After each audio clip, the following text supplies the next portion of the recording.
let's just, Well, I think a lot of times we hear a lot of different people giving their own take on what content should be. And there's some, there's some different systems out there. So they end up just kind of copying everybody else what they're doing in their area. So they'll say, agent A, agent B, agent C, and they're like, oh, well, they're doing these moving to living in home tours. They're doing this. So I'm going to do it too. And who are you okay. talking to then? What are you doing it Yeah. for? You're doing it because somebody else is doing it.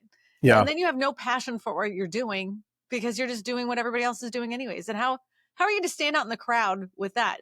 No wonder why you have Yeah. a defeatist attitude towards Yeah. YouTube. Good point. Because like you have no structure, you have no idea who you're talking to. You're just making videos just to make videos so you can get leads. And Yeah. that's the wrong way to look at it. If you are looking at content creation as the only thing, like, well, I'm only doing this to get leads because I want bigger checks, then you're in it for the wrong reason. Like Yeah. you really You're not need doing it to help people also, right? you need to have to satisfy an audience. Define who that audience is, and then you'll have a lot more checks coming in organically. They come to you. You don't have to go to them. You don't have to trick them with silly calls to action too. I hear this a lot from the real estate YouTube gurus.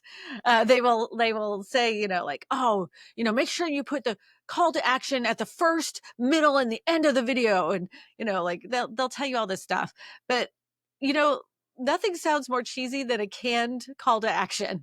Especially multiple times throughout a video. Especially multiple times throughout the video. They're Yeah. telling you to do that 3 times through the videos because they can't keep a good audience retention. So they're telling you to Mm, do that because they know that their audience retention is terrible.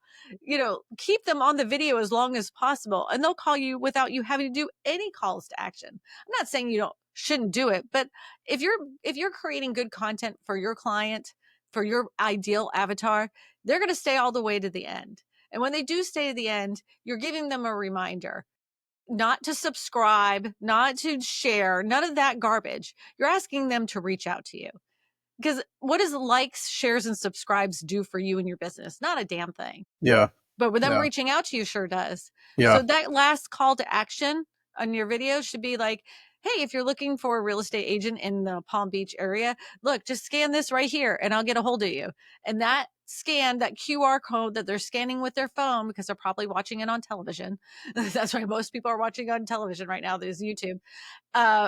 It goes straight to a lead capture site, right? And you have them fill that out, and then you make that lead capture so incredibly simple. You're just going to ask for their name, their first name, their last name, their email, and their phone number. That's it. If you really want to push the boundaries a little bit more, just ask if they're going to buy or sell. You can get all the extra information you need in the next follow-up messaging that you have with them.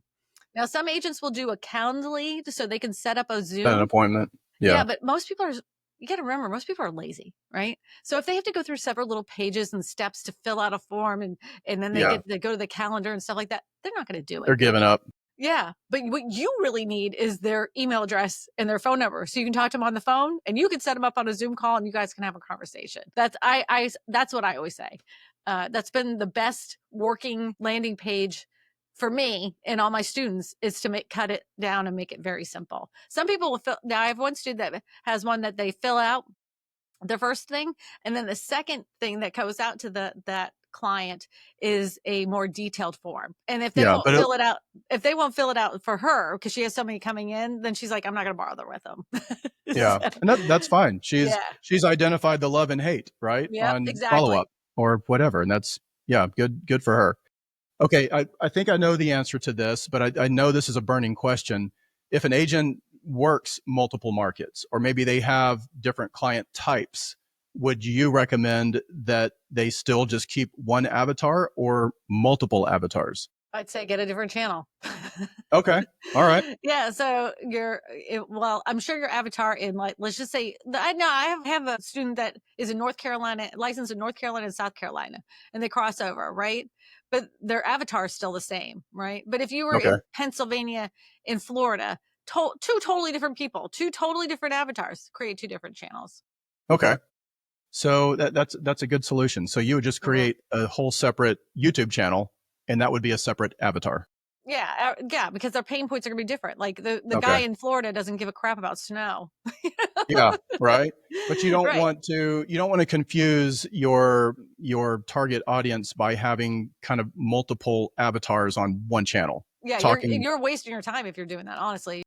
You're kinda like you'll get up a little bit and then you'll feel like you're going back and then going up a little bit, it's gonna take you forever to get to the top. But if you focus in on that one avatar, it's gonna be a lot smooth sailing.